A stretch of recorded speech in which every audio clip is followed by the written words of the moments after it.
नमस्कार, capital TV Uttar Pradesh का खास शो किस्सा यूपी का देख रहे हैं आप। मैं हूं आपके साथ पूजा। यूपी के बहराइच में हुई हिंसा और उस पर सीएम योगी आदित्यनाथ के जबरदस्त एक्शन के किस्से हर जगह चर्चा में हैं। बहराइच हिंसा को लेकर योगी आदित्यनाथ ने रिपोर्ट मांगी थी, जिसे सीएम योगी को सौंप दी गई है।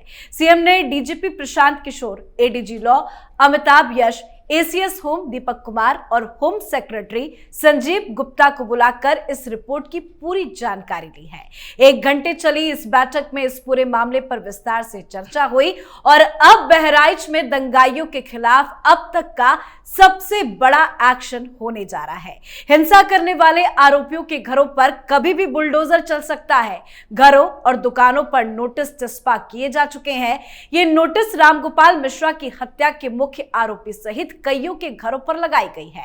इसमें अतिक्रमणकारियों को 3 दिनों के भीतर अपने अतिक्रमण हटाने का निर्देश दिया गया है।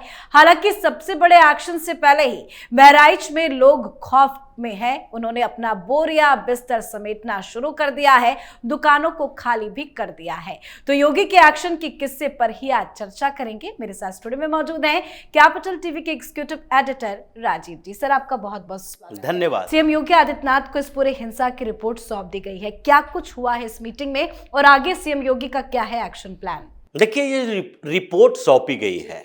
ये रिपोर्ट सिर्फ बहराइच को लेकर नहीं है कि बहराइच में हिंसा हुई तो उसके बाद वहां पर क्या स्थिति है। ये रिपोर्ट पूरे उत्तर प्रदेश की है कि ये बहराइच जैसी घटनाएं होती क्यों है। जहां जहां मुसलमानों की आबादी 30% से ज्यादा है, उन जगहों पर अलग अलग मोहल्लों में इनके हौसले कैसे बढ़ जाते हैं, जबकि योगी बार बार एक्शन पर एक्शन लिए जा रहे हैं। ऐसी कोई घटना नहीं है जिसके बाद सीएम योगी आदित्यनाथ ने उस घटना के बाद की कार्रवाई नहीं की होगी, चाहे माफियाओं के खिलाफ हो या ये पूरे मौलाना गैंग के खिलाफ। लेकिन फिर भी इनकी हिम्मत कहां से आती है ये कि फिर से वही दोहराओ जो 6 महीना पहले दोहराए थे, जो सीएए के समय में दोहराए थे, जबकि तुम्हारी प्रॉपर्टी जब्त की जा रही है, घरों पर बुलडोजर चलाए जा रहे हैं। ये हिम्मत कहां से आती है? और ये जो रिपोर्ट सौंपी गई है वो रिपोर्ट उन्हीं चीजों को लेकर है कि देखिए, उत्तर प्रदेश है और उत्तर प्रदेश में अलग अलग जिलों में इसे अल्पसंख्यक कहने की जहमत मत उठाइए। मुरादाबाद को देखिए, 50% मुस्लिम आबादी है।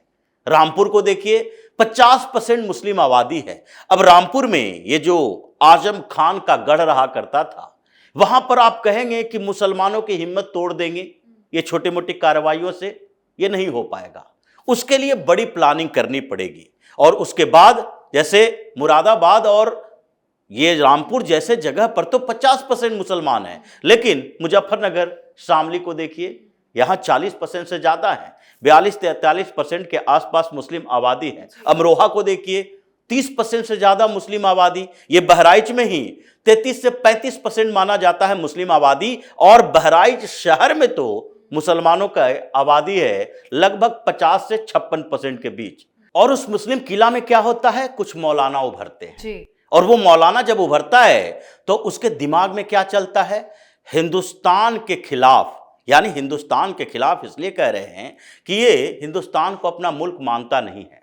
अगर किसी भी मुसलमान से चर्चा कर ले तो इन लोगों की नजर क्या होती है, अंतरराष्ट्रीय मुस्लिम ब्रदरहुड। अंतरराष्ट्रीय स्तर पर दुनिया में कहीं मुसलमानों के खिलाफ कुछ हुआ, ये एकजुट हो जाएंगे, ये घरों से निकल जाएंगे टिड्डियों की फौज बनाकर। क्योंकि फिलिस्तीन वाले मामले में देखिए, यहां पर हिंदुस्तान का उससे क्या लेना देना है। ऑल आइज ऑन हफा करके चल रहा है। ऑल आइज ऑन हफा करके चल रहा है। और ये तो सोशल मीडिया पर अलग अलग जगहों पर ये नारेबाजी करने के लिए निकल जाते हैं। तो ये मुस्लिम ब्रदरहुड की भावना जो है, ये मौलाना उन लोगों के दिमाग में भरता है।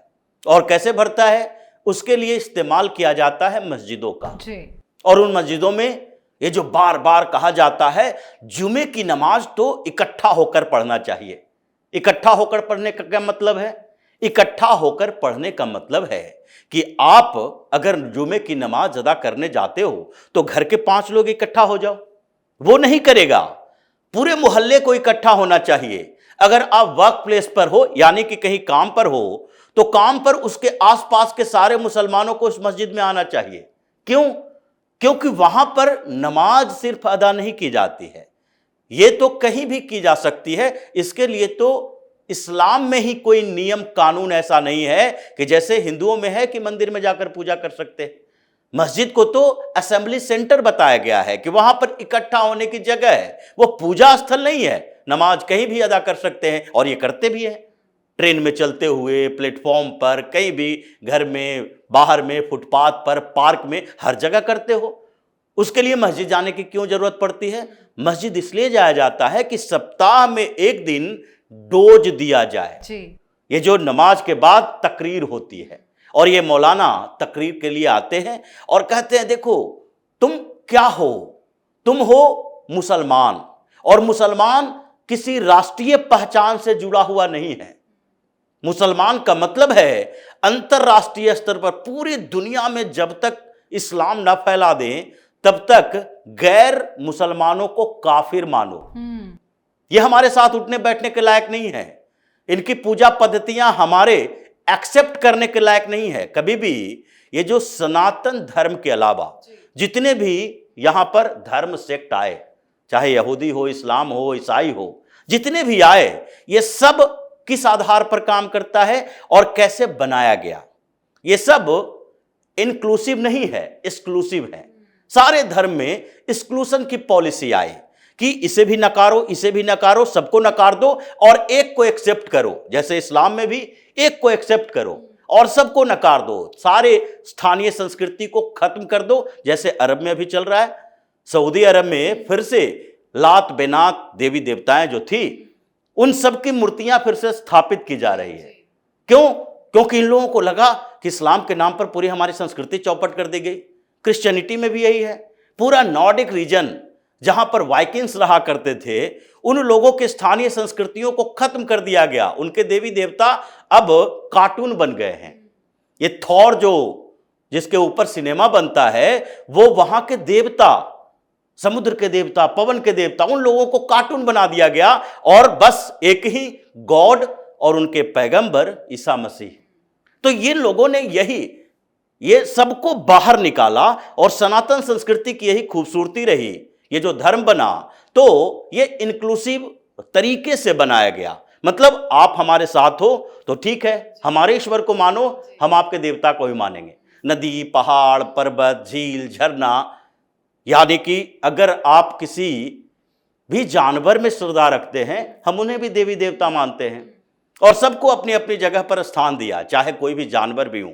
शेर भी है तो देवी के वाहन के तौर पर रखा गया, और एक मूषक भी है यानी चूहा जैसे जीव, उसे भी हमने अपने देवता के वाहन के तौर पर हर जीव जंतु का सनातन में जिक्र, हर जीव जंतु का सनातन में जिक्र है। तो इन लोगों का जो एक्सक्लूसिव पॉलिसी रही, उसके बाद ये अभी भी उसी धारणा से चलते हैं कि हमारे मान्यता के अलावा कोई भी हिंदुस्तान में भी नहीं रहना चाहिए, पूरे दुनिया में भी नहीं रहना चाहिए।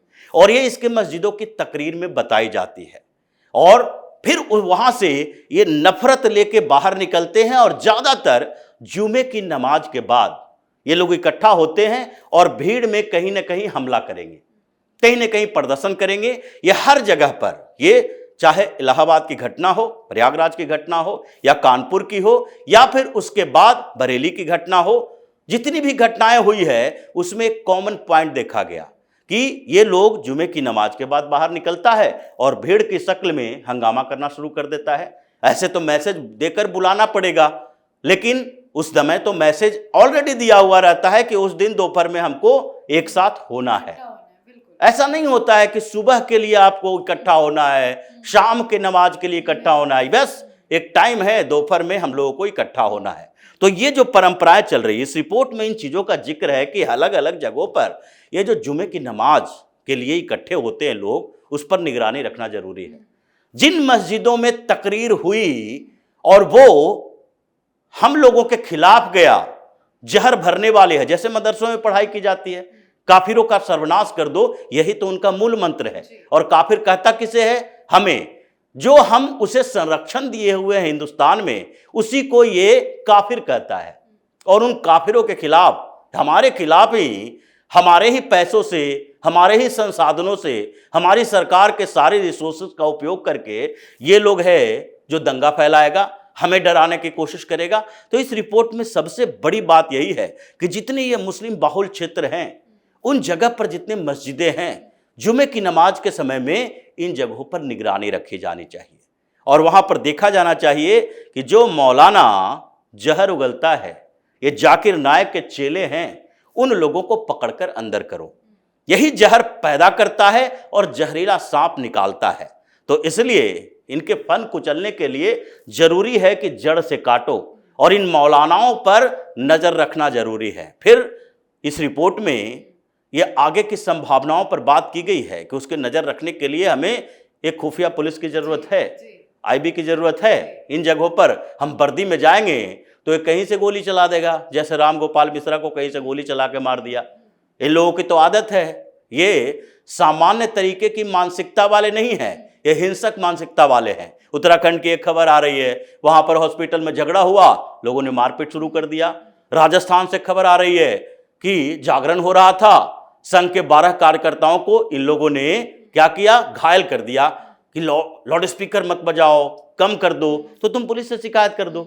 नहीं, ये चाकू छुरी लेकर पहुंच गया, झगड़ा करना शुरू कर दिया। लंगर जब चल रहा था उस समय। मतलब सर ये माना जाए कि अब तक तो यही चर्चा चल रही है कि बुलडोजर कार्रवाई होगी, नोटिस भी चस्पा किया गया और लोग डर भी गए हैं, तभी अपना बोरिया बिस्तर लेकर निकल रहे हैं। लेकिन क्या बात बुलडोजर कार्रवाई से आगे की निकल गई है? योगी आदित्यनाथ बहुत बड़ा एक्शन इन लोगों के खिलाफ लेने जा रहे हैं। बिल्कुल, ये बुलडोजर एक्शन तो शुरुआत है जी।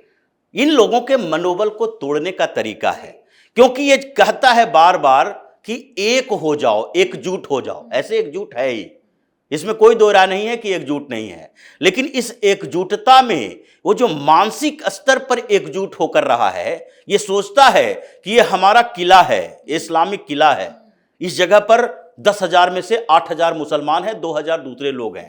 उस जगह पर ये लोग जो अपने आप को बनाए हुए हैं वहां का राजा, कि हिंदुस्तान के नियम कानून को नहीं मानेंगे, उस मानसिकता पर प्रहार करना है। और योगी ने यही किया है। ये 15 लाख बहराइच के मुसलमान बोरिया बिस्तर लेकर भागने के चक्कर में है, क्योंकि बदले की कार्रवाई शुरू हो चुकी है। और ऐसे ही अलग अलग इलाकों में ये जो 24 जिले को टारगेट किया गया है इस बीच, कि इन 24 जिलों में जहां 20% से ज्यादा मुस्लिम आबादी है, 30, 35, 38, 41, जिसकी बात हम लोग अभी कर रहे हैं कि 50% तक मुस्लिम आबादी उत्तर प्रदेश के कई जिलों में है, उन जगहों को टारगेट करना है और उनके उस घमंड, ईगो जो अपने अंदर पाले हुए है, उसकी गर्मी को शांत करने का यही तरीका है। धड़ाधड़ एक्शन लो।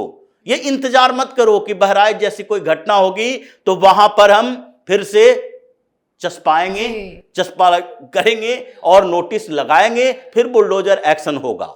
इन सारे डिस्ट्रिक्ट में ये पूरा तरह से एक तैयार करो ब्लूप्रिंट, और वहां पर इन अवैध निर्माण को, इनके लोगों को और इसके ऊपर बैठे हुए उन मौलानाओं को जो इसको सपोर्ट करता है, जैसे तौकीर रजा जैसे लोग हैं, इरफान सोलंकी जैसे लोग हैं, और जैसे पहले मुख्तार था, अतीक था, वो तो अब रहा नहीं।